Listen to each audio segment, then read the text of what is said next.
Namaskar, welcome back. Sorry, I know you guys been waiting. I'm extremely sorry. So I'm going to Toronto tomorrow, so I have to get the haircut and trim. So and got late there. So hope you guys doing fantastic. How are you guys been? I see already couple of waiting comments. So good to see you all. If you're new here, my name is Aditya Soma. I'm a real estate investor and real estate agent here in Windsor, Ontario. So on this channel, I talk about how to achieve financial freedom using real estate as a vehicle. Again, if that's something sounds interesting to you, keep watching. Ask me any questions related to real estate. Real estate investing, how to buy your first home, or how to invest, or how to sell. If you're flipping, how to flip, what's the best things to do. Any questions related to real estate, don't hesitate to ask here, because this life is for you to answer any questions you have. Yeah, again, I'll give within my experience. I'll share my stories, and also I connect with a lot of investors who own 300 properties, 1,000 units, and different kind of investors I've been networking with. So I have learned a lot, and I don't want to keep myself all those learnings, so I wanted to share that with you guys. So with that, today's topic, one of the interesting one, because many people recently have been asking me, Aditya, I want to partner with someone, or is it a good idea? um, I want to buy a property with a friend, or I want to buy a property with a family member, or I'm on work permit. I want to partner with someone who has PR. Those kind of questions. So I thought, what? Why don't I do a Q&A, answer those questions, see, share some of my experiences. So yeah, and before we jump into the topic, I see Vijay Shekhar is asking, do we have any groups or forums I can join? Yes, absolutely. So we have actually investor meetup coming up. It's not a group, but we have an investor meetup coming up on June 13th. So it's a networking event that I'm hosting, and I'll put the link in the chat. This is for anyone who wants to connect in person, learn about Windsor, learn about investing strategies, and also at this networking event we have a special guest. Probably if you have seen my recent video with Amina, a good friend of mine who is an immigrant, new immigrant to Canada, he came to Canada 5 years ago and started investing 2.5 years ago. Now he owns 300 plus rental units. Yes, and he's the guest for our meetup.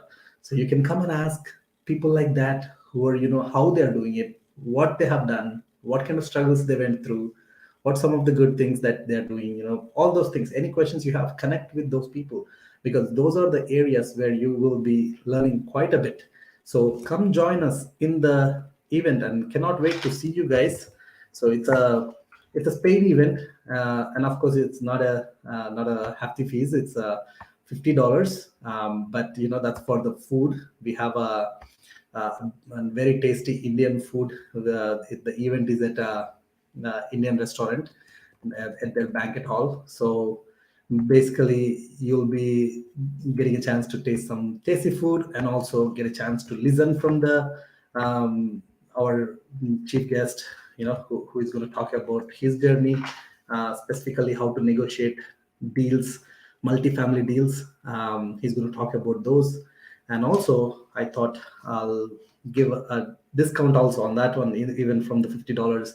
We'll do a 50% discount if someone who wants to join today, DM me on Instagram, because in order to send the code, I don't want everyone to apply. I want to if you're serious, you want to join an event, network with many investors, and of course I'll be sharing about Windsor. So then DM me saying networking event for Freedom Investor. Maybe just DM Freedom Investor. I'll send the 50% coupon. For 50% coupon code, just DM.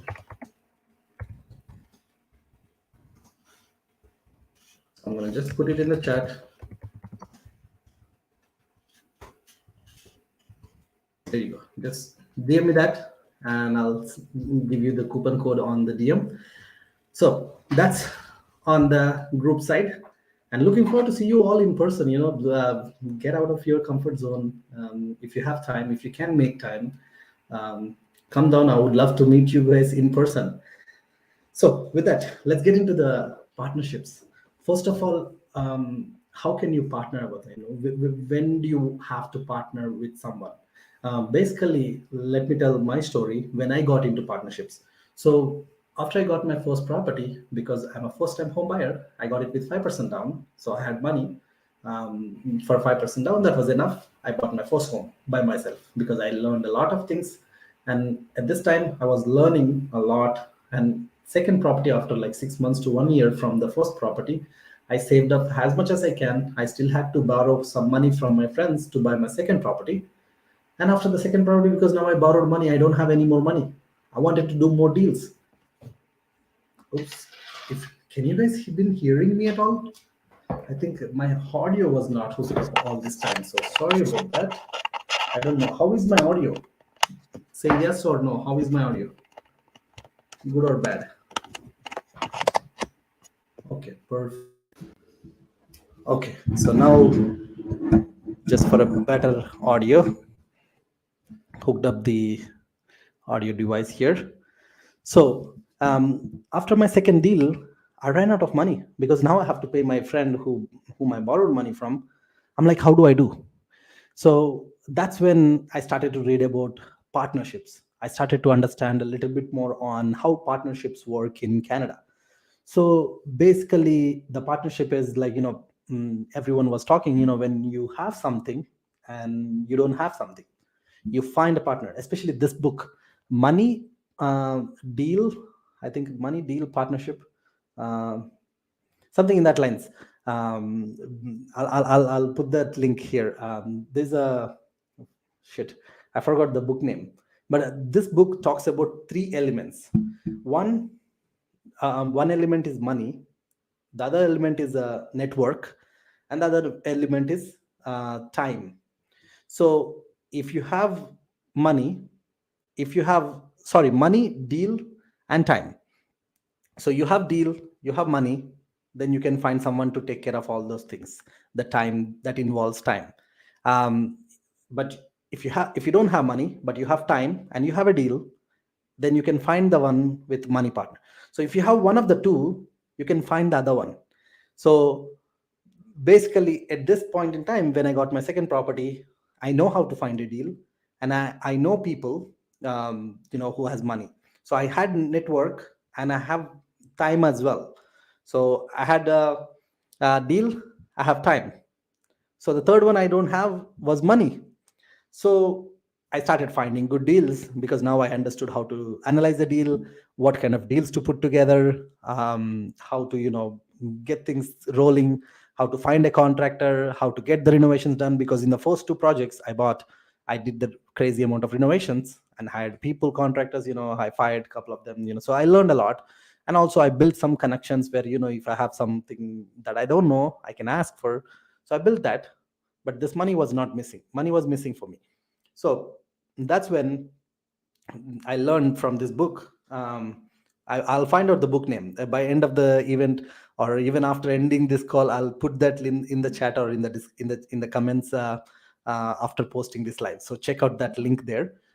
So the great book. That book gave me very good insight into this, why partnerships, in some cases makes a lot of sense. So especially in this case, for me, I have hunger and I had a dream of buying 100 plus rental doors, and I want to completely financially retire.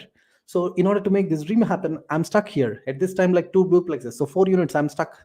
And it's only 1 year, so I cannot refinance and take the money out. So what do I do?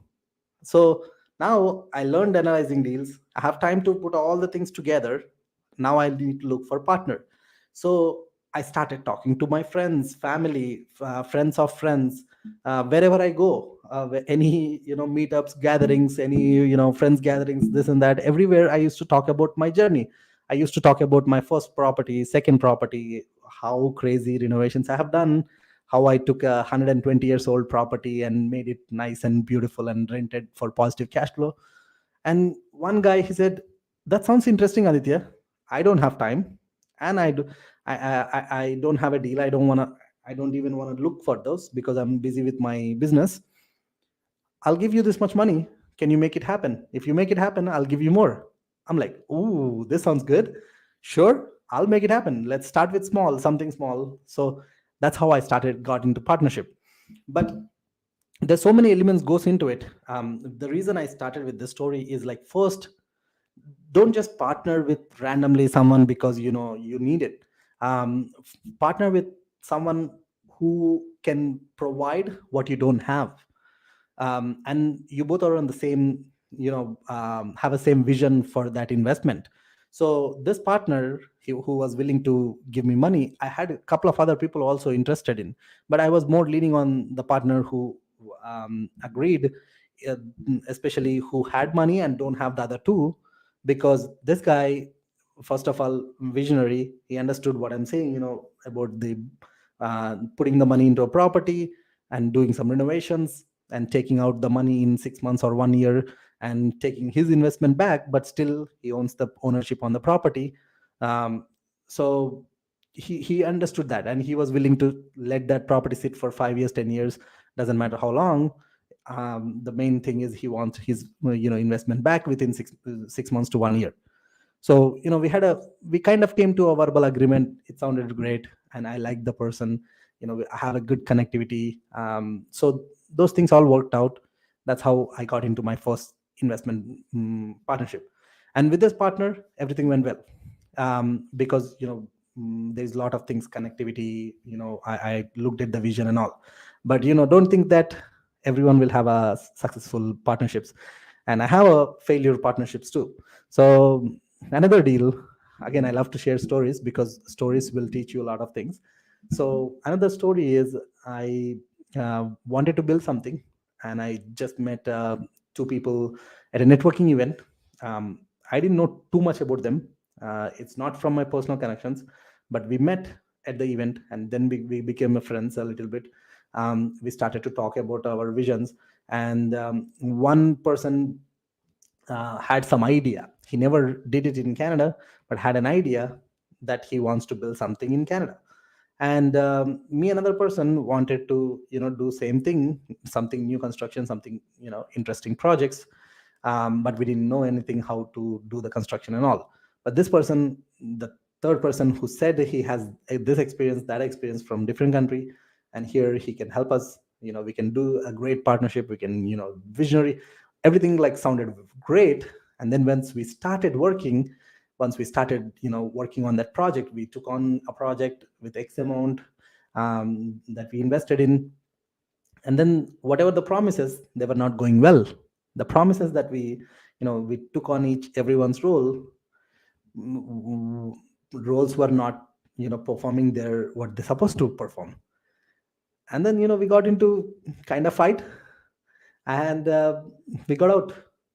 That project gave me almost a 80,000 loss. And this is very early in my stage. Actually, this was like fourth or fifth deal, and this is before I got my license, so my active income was also not there. And very same time when my sister's wedding was scheduled. So if you know my story, if you heard me talking on multiple videos, I got into another 100,000 debt for my sister's wedding, but also this one, 80,000 debt. It was not easy. But once we got to that situation where things were not promised, what things were not working out the way that we discussed, the way that each individual promised to do, once that is not happening, I took the loss and I move on. Of course, it's a big loss for me at that point in time. 80,000 is a lot of money at that time for me, even now. But at least even now I have active income. At that time I didn't have. I know the pain. And guess what? The lessons I learned from that partnership, now I till the day, I'm very, very careful with whom I partner. I'm very, very careful.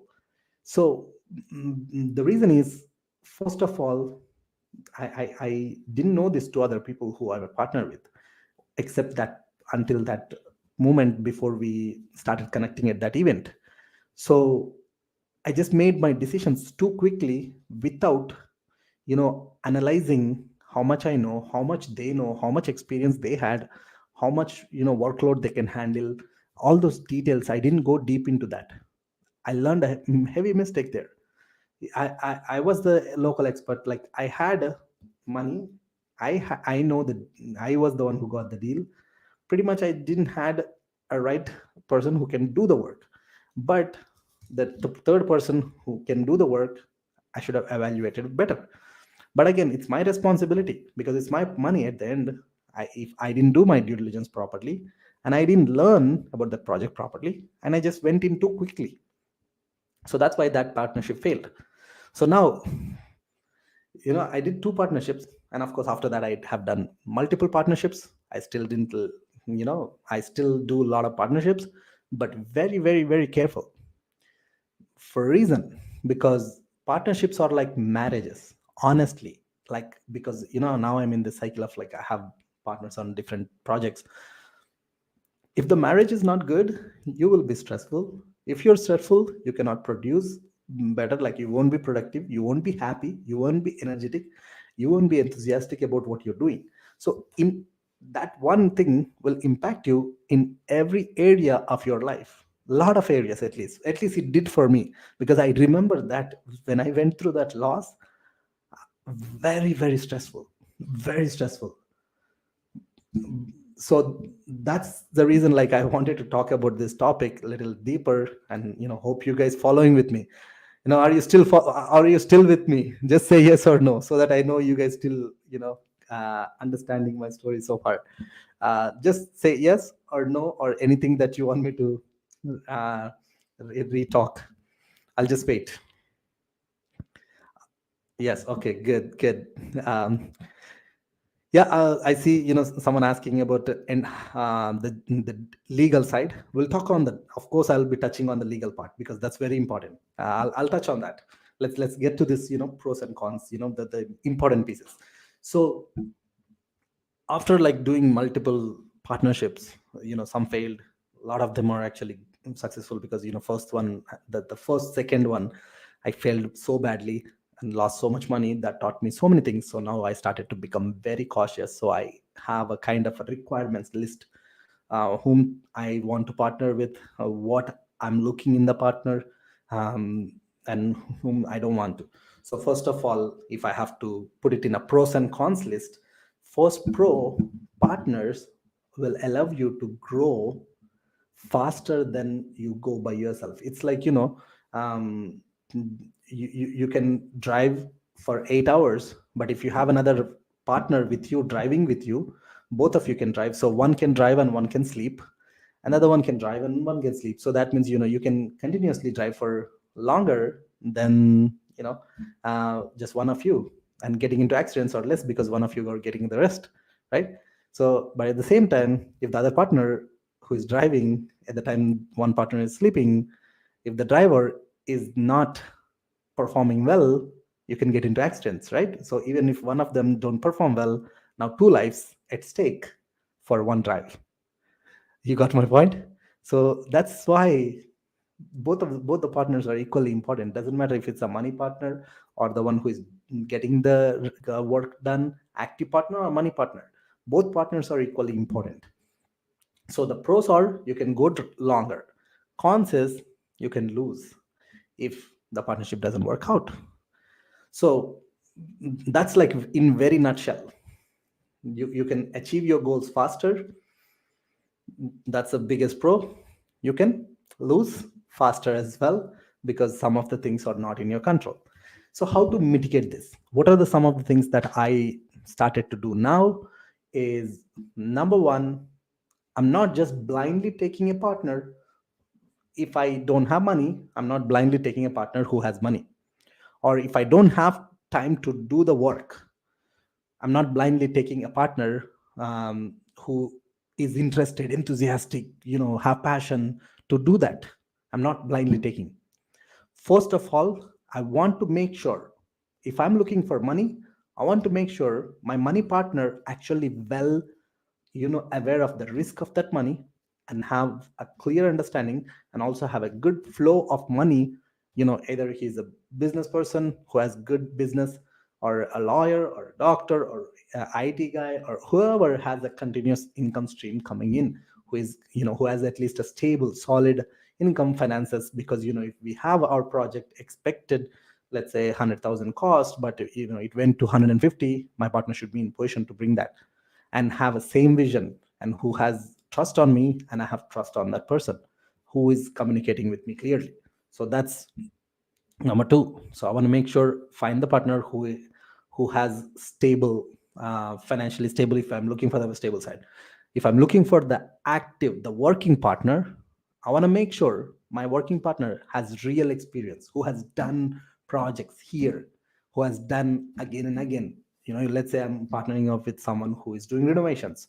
So for example, we do flips, right? With one of my good friend, you have seen a bunch of videos, and I have seen this partner before I got into partnership with him. I have seen his renovation work, I have seen his work, how thorough he is with his work, and I personally know him on a personal level, how much trust I can have on this person, how trustworthy he is. Like, you will know by spending some good amount of time with that person, you will know how dedicated they are in their work.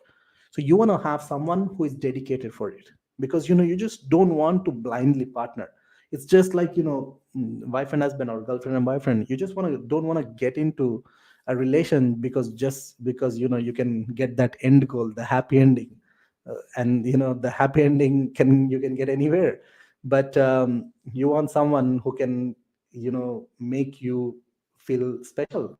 You want someone with you who can get you out of your stress when you're in a stress. So that's where the relation, right, the partnership, the spouse and husband and wife, that or girlfriend and boyfriend, the relation is so important. Because that relation, if that goes well, you can perform better in many areas. If that started to crack, that can impact on other areas of your life. So if you're getting into something, get in with proper due diligence, right? So that is something that I will learn. So one, whatever I'm looking for, they have a track record. Two, I can trust them, the trust is there. And three, the last but not least, if after one project, if something is not working, if something is sketchy, don't force yourself to make that work. Communicate, try to make the relation better if there is any miscommunications, but don't force it. There is already trust breaking. Let's say the working partner, he's not showing you the invoices properly, the invoices or something sketchy, or he started to take extra money than you supposed to be, or he's not giving you clarity on basically some of the things. So those kind of things happen. Then make sure you understand, you keep an eye, trust break in once, twice, then you let that get out of the relation as soon as possible. So third, the last one but not the least one is, if something is going wrong completely, just get out. Just like what I did. And thank God I got out of that deal. Even though I lost money, I got out. Came out very positive after later, 1 to 3 years later down the road, because now I don't have that stress anymore. I don't have that burden anymore. And I can just focus on something else. That loss has happened. That's a past. Present, what can I do? So I can focus, right? So that's something I wanted to touch on. Now let's go to the questions. Vijay Shekhar did not expect that. Okay.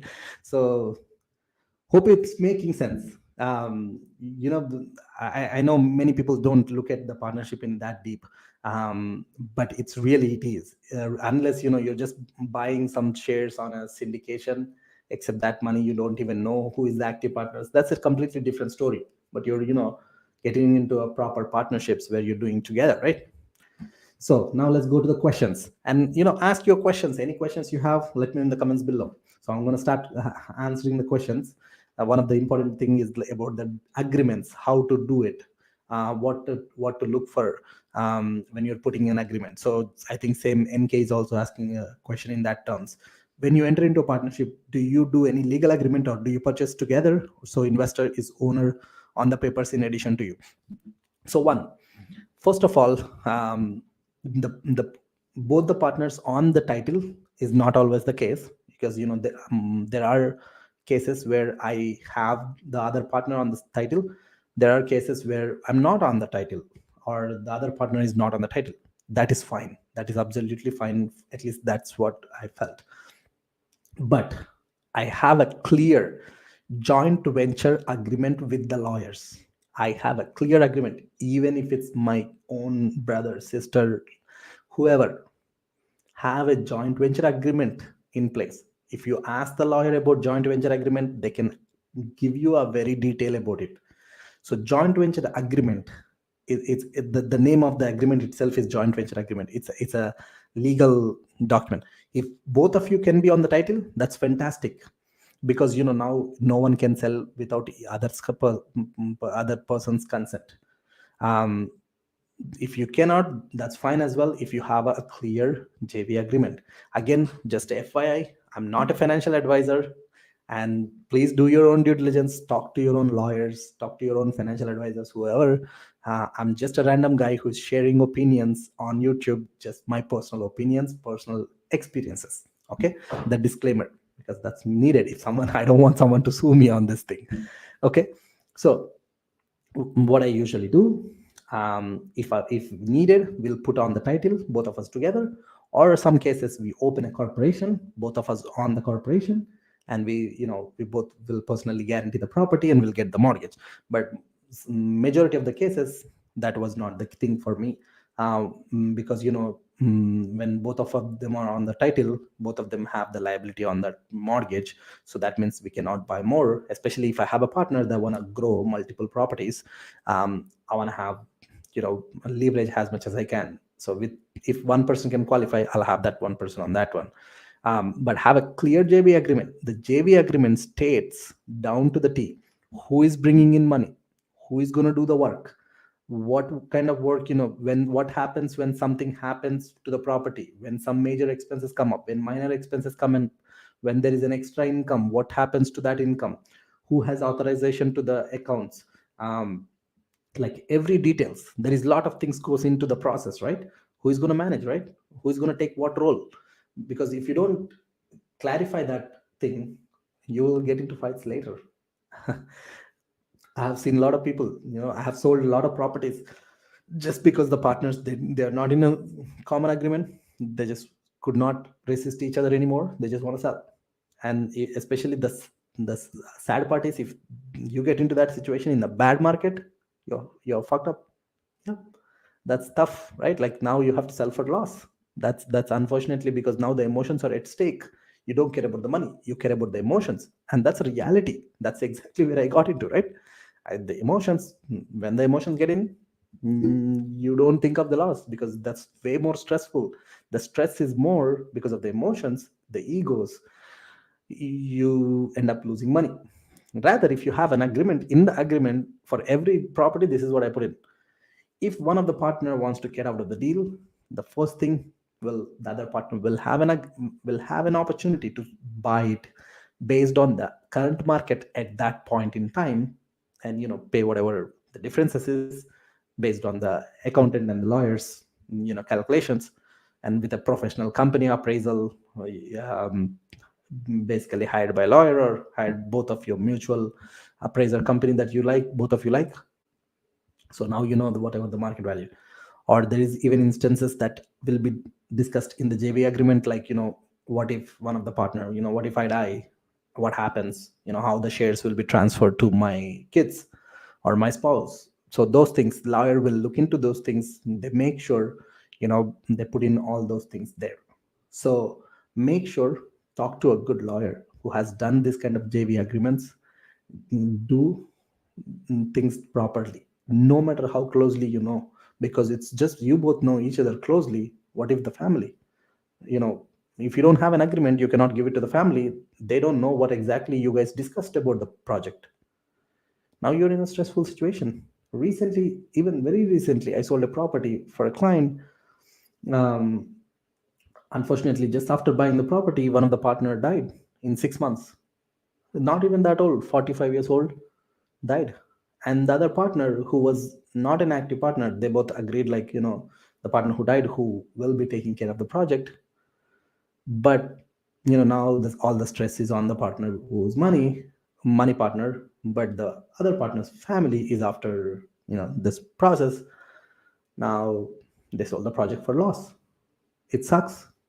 But if you would have proper agreements, you know what could happen, what is each one's role, how you can mitigate, then you could float in the bad markets, right? Any questions so far? Any questions?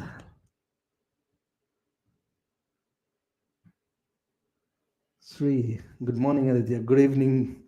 Do you have any property management team if we buy any property with you?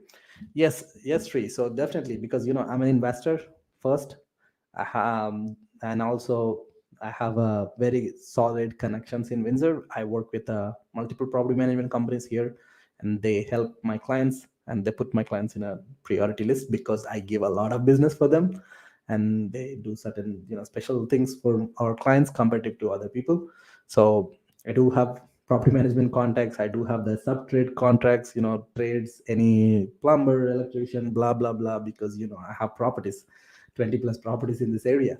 So always something come up, and now most of them are older properties, so obviously I have always something going on. So that's what makes us the investor focused real estate team. So yep, let's go for more questions here. So for someone who is just starting to become a realtor, apart from personal branding and sales skills, from any other skills would you suggest to work on, please? So personal branding and sales skills, let's keep it very very simple. What do you need to become a successful realtor? First of all, ask that question, right? What do you need? You need to know about real estate, because you're going to sell property, right? You need to know your product, anything and everything related to real estate. What is a single family home? What is a town home? What is a duplex? What is a detached home? What is plumbing? What is electrical? What is flooring? Go to Home Depots. What is the cost for flooring? What is the cost to do painting? What is the cost to do to certain things?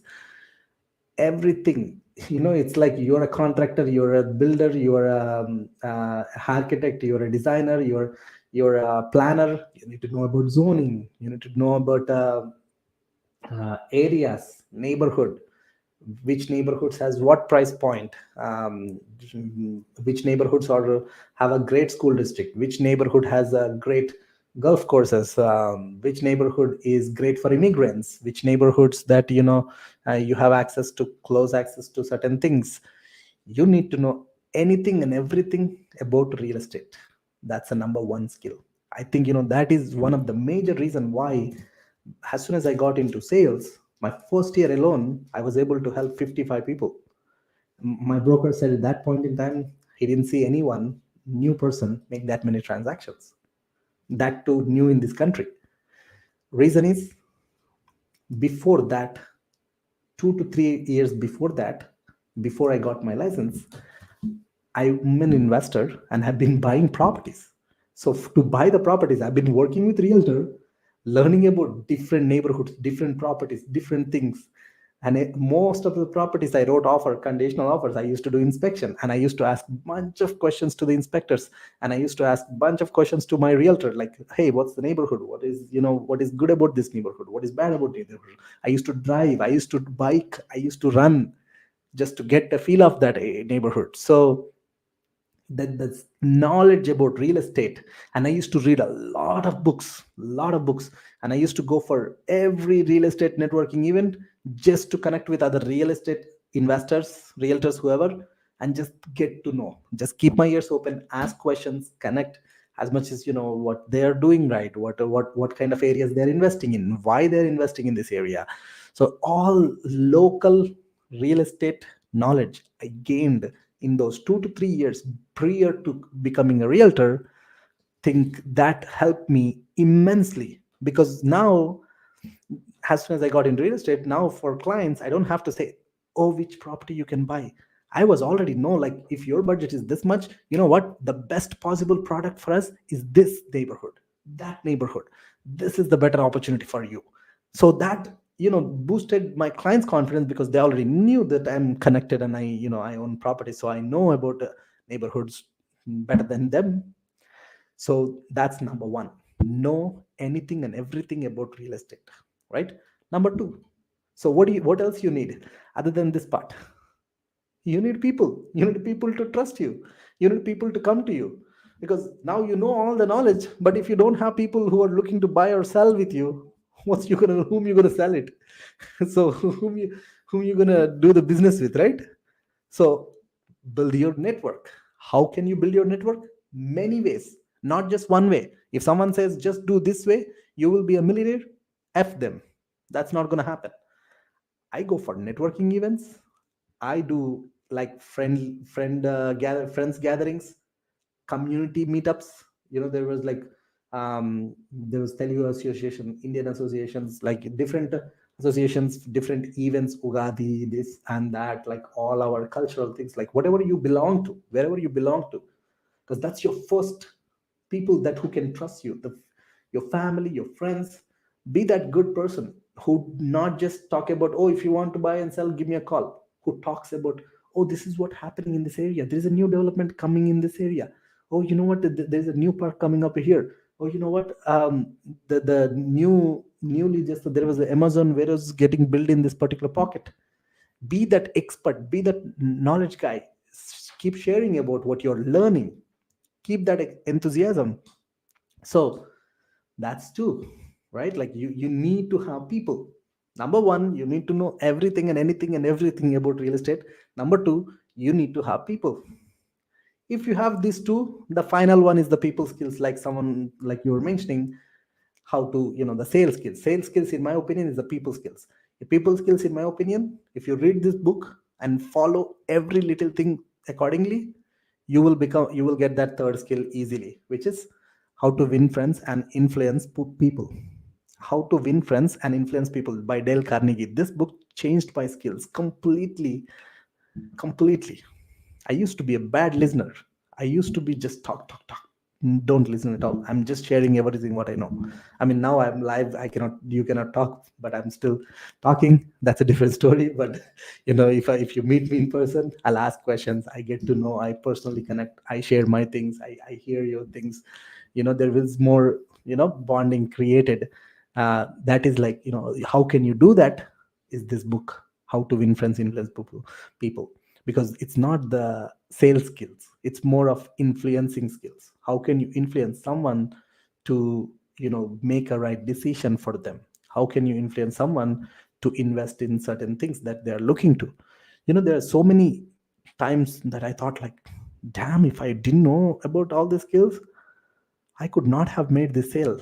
Because I have seen, after I trained, now I have trained like more than 10 agents, and every agent I trained who is with me at least for 1 year, everyone at least made 20 to 30 transactions in their very first year without zero knowledge and zero background of real estate.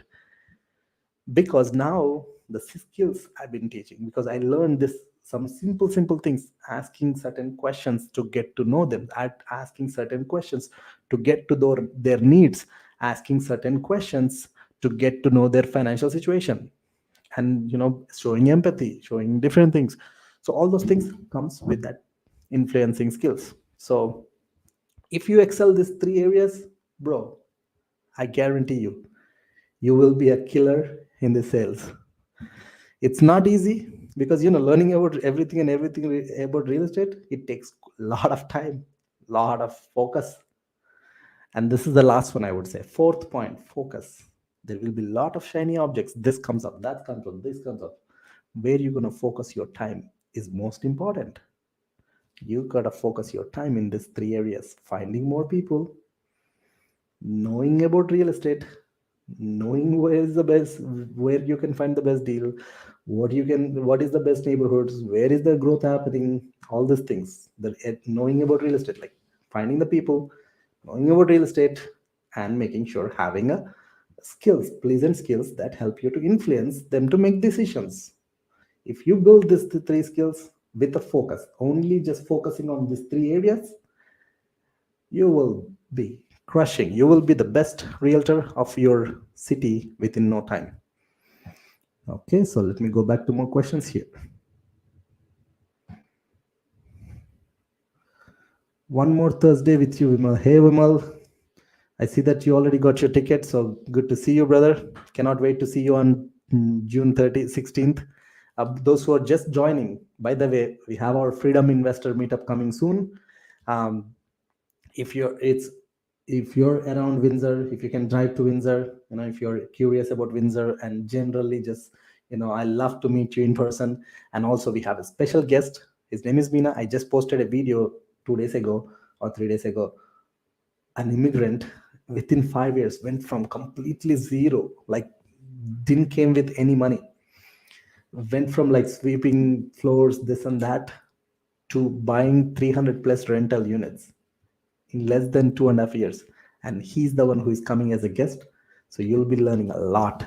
So make sure that in the comments, you will see in the beginning, there is a link on to join the Eventbrite.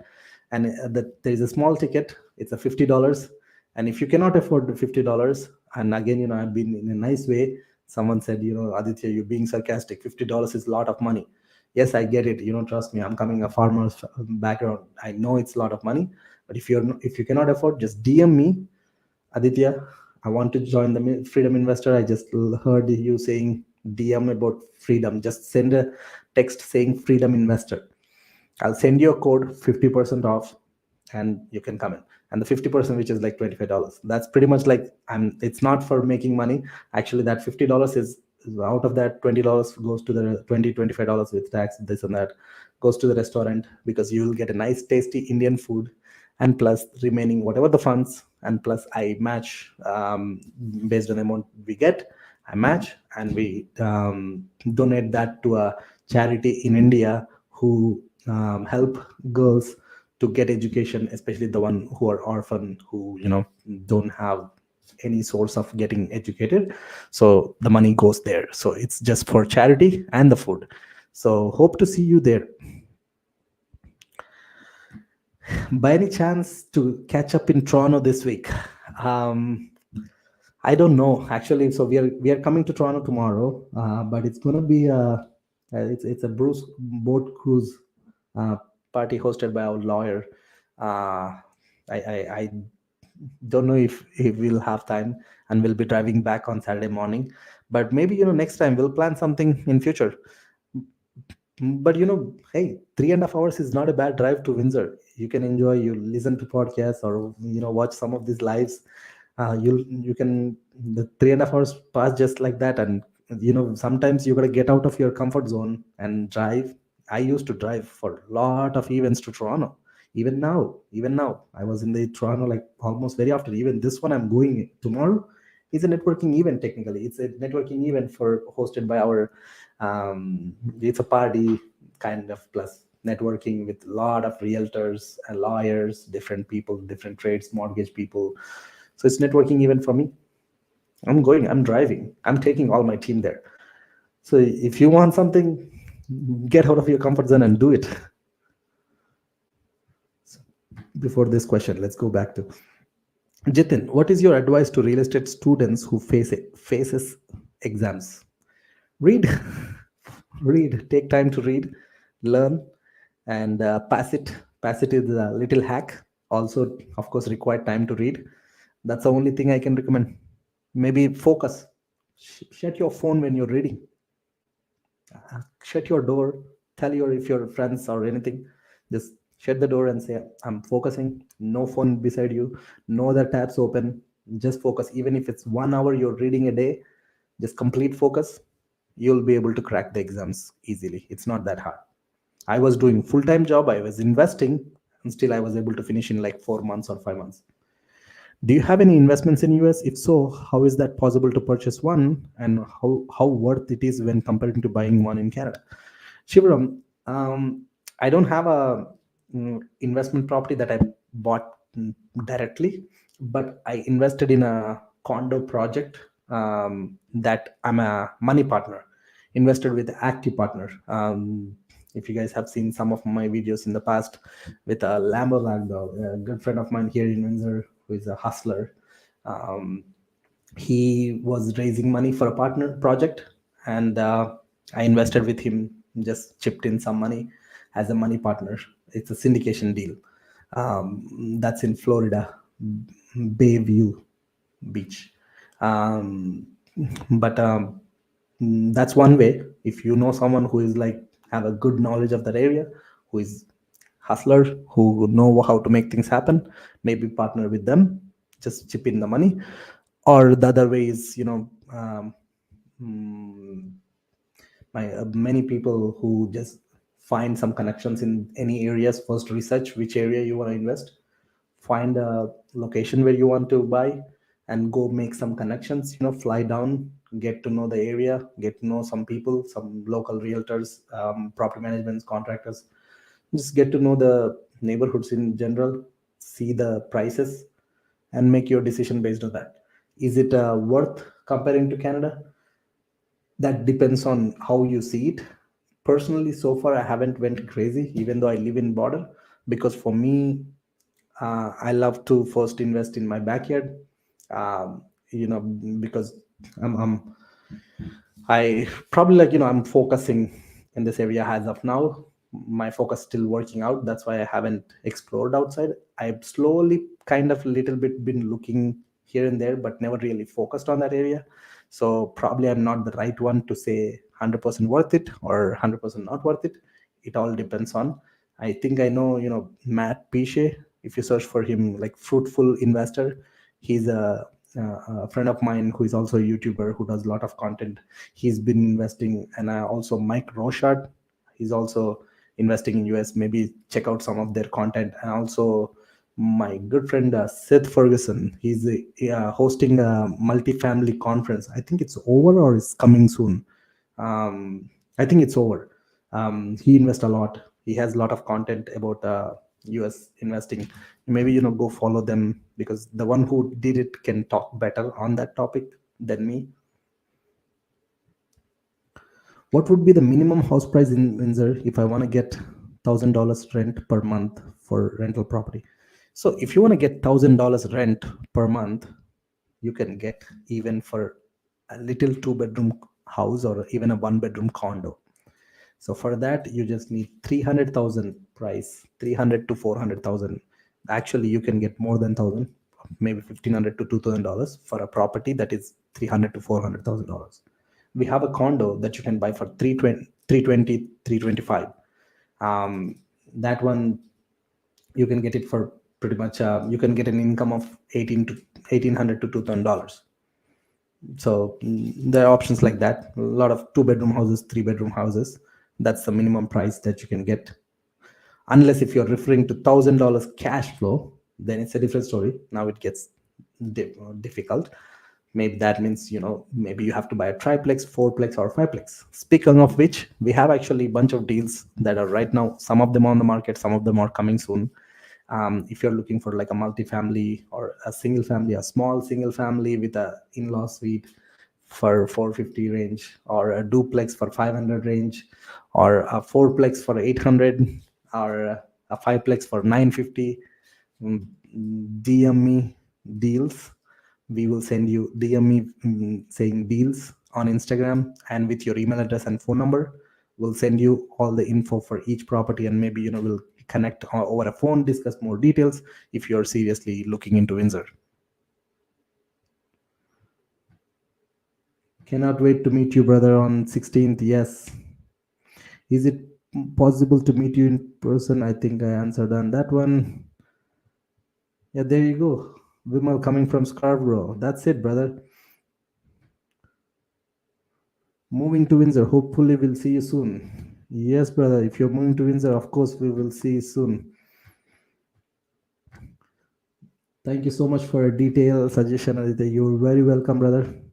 I think 2 more minutes. Probably will take one more question here.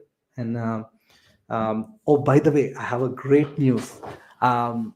Anyone looking for any pre-construction projects in Windsor, I have a great news. We just got 10 units, exclusive access for a fantastic pre-construction condo, which is $500 per square feet, $1,000 square feet, 2 bedroom unit, 2 bedroom, 2 bathroom with all the amenities like, a rooftop party area, and gym area, party area, inside party area,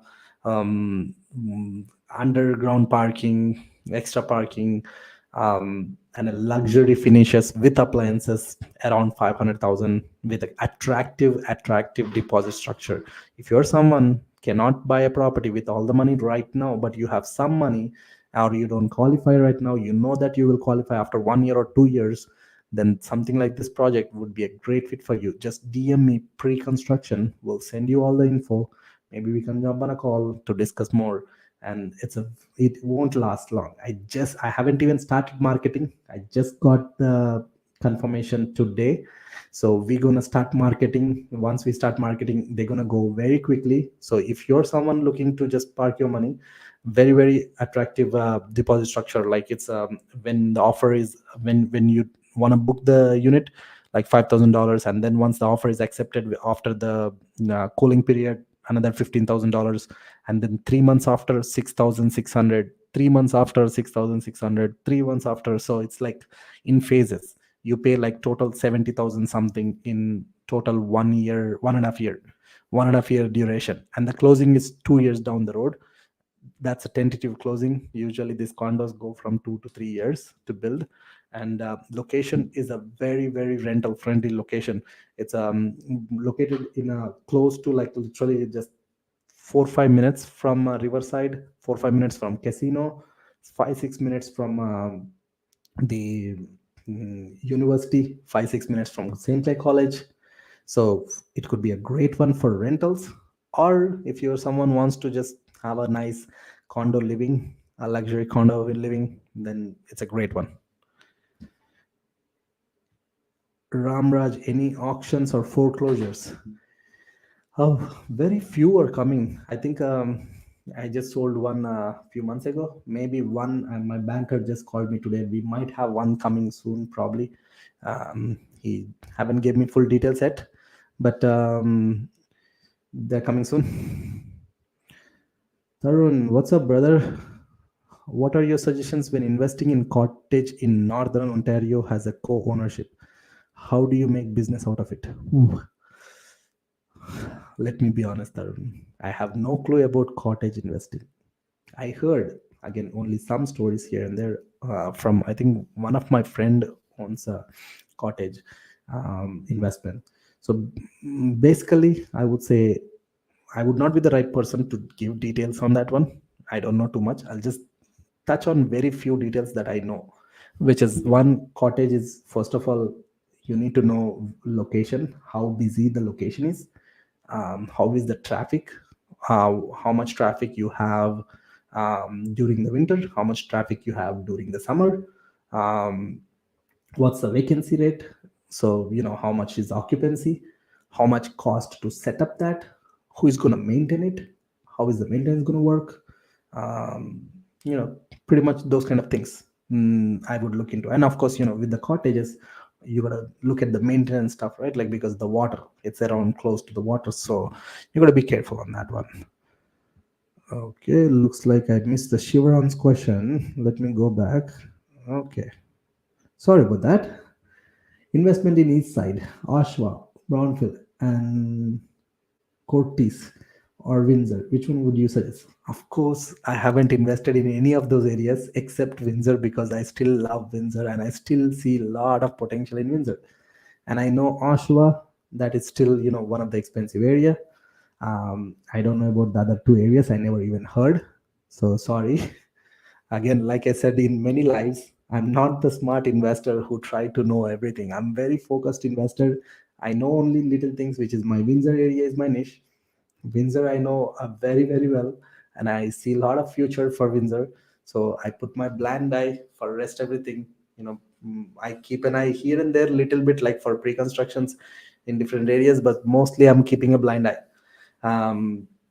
Because still Windsor, I see a lot of future. With by the way, someone was asking last time a question about the battery plant. Looks like we are coming to a positive agreement. I saw an article came in yesterday or today morning. Looks like the government came to an agreement with this battery plant company. So yay, that's also in a good terms. So yeah, I think one more last question. Let me take it, and we'll call it a night for now. What is the down payment requirements and interest rates for multifamily properties? Ooh, down payment requirements usually depends on the property to property. Usually, you can buy anywhere from 25% to 35%, and usually the interest rates are starting from 6%. That's usual. Of course, you got to get into deeper. How much rent can we get for a 400K house? Usually $2,000 approximately, give or take. Maybe if you go a little bit more, 450, 500 for a duplex. Maybe you can get 3,000, 3,500. Okay, fantastic. Again, I love this lives. I see, a lot of questions getting answered, and I enjoy this. And of course, please forgive me for not answering on every question you have, because some of them I don't want to give an answer when I don't know, because I'm not an expert in every area. Sometimes, even when I'm investing in different areas like Calgary or, Burlington, Paris, I just talk to other experts in that area who has good knowledge in that area, rather than claiming myself being. When I want to learn about those areas, I'll learn about specific that areas, and then that's pretty much it. So for now, I'll be signing off. Like I said, looking forward to see you in person at the Freedom Investor Meetup. The link is in the chat if you go scroll down to bottom, or I'll just put in the comments after posting this video. The first comment. Make sure to see me there. I love to see you guys in person. I love to take a picture together. We'll have a chat. Connect personally. You never know where the relation can take. The networking events in are one of the best, one of the main reason I changed my lifestyle, because of in a good way, in a lot of good way. The networking events changed. That's why I even though it's crazy, it takes a lot of time to put together. Rather, I can do just the lives where a lot more people come in, but I still do that because personal connections are way more powerful than just live. Because now I can see Ram, Shivaram, Andy, Tarun, all of you, but I can only see the names. I cannot put the face. I cannot, when someone calls me out of blue moon, I cannot recognize you. Whereas when we meet in person, now I know how you look like. Now I know where you're from. So same thing for you. So let's get to know each other, right? Oh, Andy, thank you for bringing up that about rental licensing. I thought of bringing this. It was in my notes and I completely forgot. Thank you, Andy. And rental licensing, the update is, like I said, if you follow me on Instagram, you might have seen my stories. If you're not following, make sure go there, because any updates like this, I usually put stories very often. So basically, we got a court order. Our lawyer received a court order yesterday saying that um, it's not mandatory to apply for rental licensing until we hear on the from the Supreme Court. We hear that the resolution or whatever the conclusion on the case. So until November, it's not mandatory. So the city can ask you to do, but they cannot put fines. So it's still in place. It's not canceled or anything, but it's not mandatory to apply. So if you don't apply, they're not going to give you a fine. They'll request you to do it. They will suggest you to do it, but it's not mandatory. So hopefully that is useful information. With that, I'll be signing off. Thank you so much, guys. Have a wonderful evening and looking forward to see you at the meetup. Take care.